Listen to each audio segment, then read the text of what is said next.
साथियों नमस्कार, मैं हरिश्चंद्र वर्णवा इस वीडियो में आप सभी का स्वागत करता हूं। दोस्तों, सुप्रीम कोर्ट में आज जो कुछ हुआ वो 75 साल के इतिहास में कभी नहीं हुआ। एक तरीके से समझिए तो पूरा का पूरा इतिहास बदल डाला है दोस्तों। सीजेआई गवई उन्होंने जो फैसला किया है दोस्तों, ये बात आप समझ लीजिए कि उन्होंने सब कुछ बदल डाला है। एक पूरा का पूरा पैटर्न जो देश के अधिकांश हिस्सों में तो चल रहा था लेकिन सुप्रीम कोर्ट में नहीं चल रहा था, वो उन्होंने बदल दिया है। और ये घटना इतनी बड़ी है दोस्तों, इसका बहुत ही व्यापक असर पड़ने वाला है और इस पर कई सवाल भी खड़े होंगे। मैं आपके सामने सवाल भी रखूंगा। मैं एक बात स्पष्ट कर देना चाहता हूं दोस्तों, यह मुद्दा सुप्रीम कोर्ट के कर्मचारियों में आरक्षण से जुड़ा हुआ है। अब यह आरक्षण सही है गलत है, इस बात पर तो मैं कुछ कह ही नहीं सकता। आप मुझे एक तरीके से माफ कीजिए, लेकिन मैं आपके सामने सवाल रख देता हूं बहुत सारी चीजें कि अगर यह आरक्षण 75 साल बाद दिया गया है, बड़े ध्यान से सुनिएगा, अगर ये सही है तो फिर 75 साल क्यों लगे? और अगर ये गलत है, मान लीजिए कई लोग आलोचना भी कर रहे हैं, तो सवाल है इसका फैसला कौन करेगा? कहीं ऐसा तो नहीं कि भाई चीफ जस्टिस ऑफ इंडिया उनका स्वविवेक जब जिस तरीके से काम करेगा वो फैसला लागू हो जाएगा। अभी इससे भी जुड़े सवाल आपके सामने रखूंगा।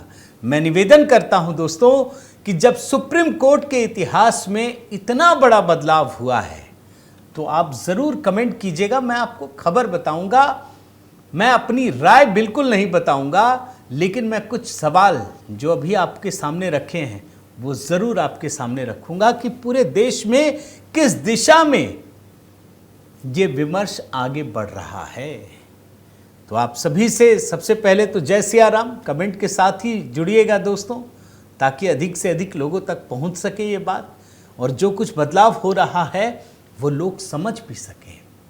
साथ ही आपसे निवेदन है दोस्तों कि HB मेलोडी वहाँ एकादशी को लेकर जो गीत अपलोड किया है, आप उसे पूरा प्रेम दीजिए दोस्तों, उसे अधिक से अधिक सुनिए, सुनाइए, लोगों तक पहुँचाइए, सोशल मीडिया में शेयर कीजिए, कमेंट कीजिए। इस गीत को तैयार करने में हमारी टीम ने बहुत मेहनत की है दोस्तों।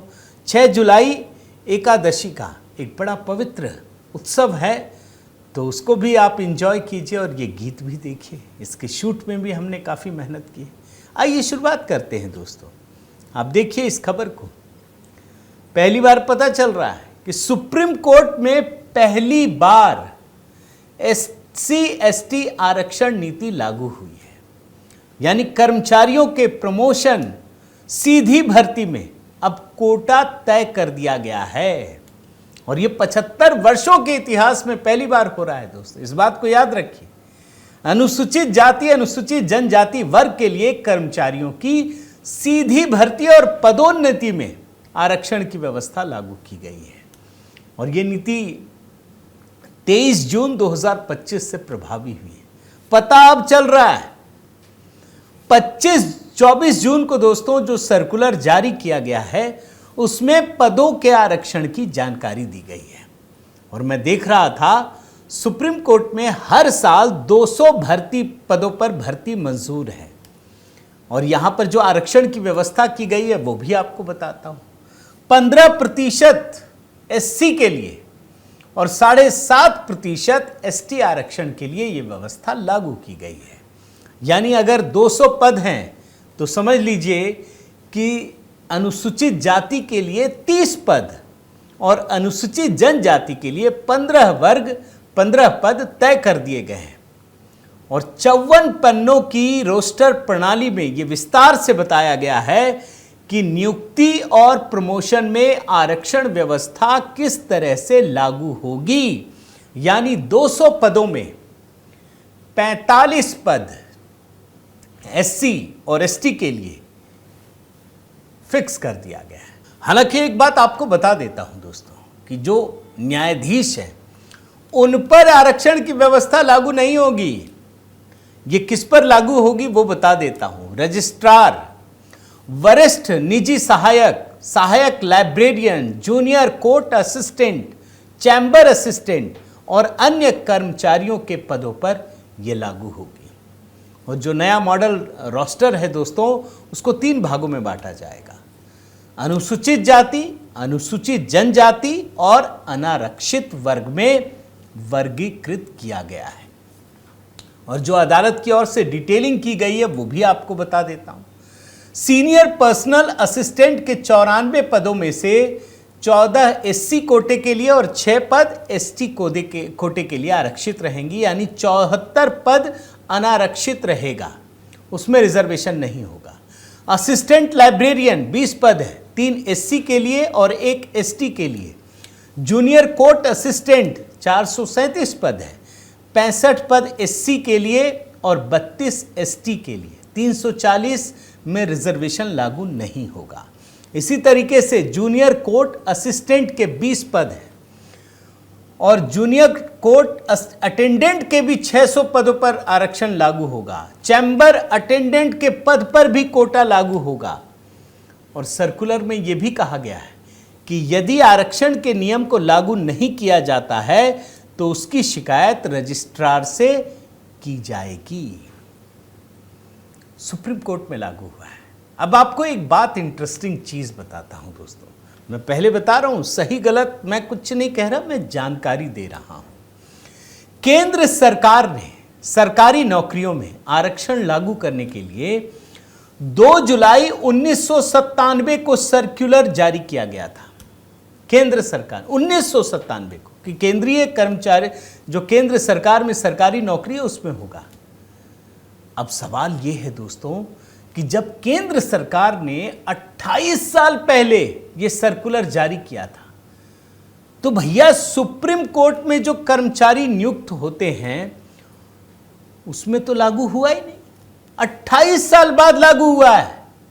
अब सोचिए, और सुप्रीम कोर्ट में 28 साल में कई मौकों पर रोस्टर प्रणाली को लेकर सुनवाई हुई, फैसले दिए, लेकिन अपने यहां लागू नहीं की गई। अब एक बहुत बड़ा सवाल है ना दोस्तों कि भाई मतलब सरकारी कर्मचारियों के लिए रिजर्वेशन लागू होगा, सुप्रीम कोर्ट में लागू ही नहीं हुआ। 28 साल तक सुनवाई भी हो रही है, फैसले भी हो रहे हैं, तो अब कैसे लागू हो गए? पहले क्यों नहीं लागू हुए? और तो और दोस्तों, इस मुद्दे पर कि अनुसूचित जाति जनजाति के उम्मीदवारों के लिए सीधी भर्ती में पदों को निर्धारित करने के लिए 200 बिंदु रोस्टर प्रणाली पर एक आरके सभरवाल मामले में, बड़े गौर से सुनिएगा, 10 फरवरी 1995 को जब सुनवाई हो रही थी ना, उस समय जो सीजेआई थे एएम अहमदी, उनके कार्यकाल के दौरान 5 जजों की पीठ ने फैसला दिया था। लागू कब हो रहा है? वो 26वें सीजेआई थे और अब 52वें सीजेआई जस्टिस बीआर गवई के कार्यकाल में लागू हो रहा है। माने जो 26वें सीजेआई है उस समय एक फैसला हुआ, लागू अभी हो रहा है। तो आखिर वो सिस्टम क्या है?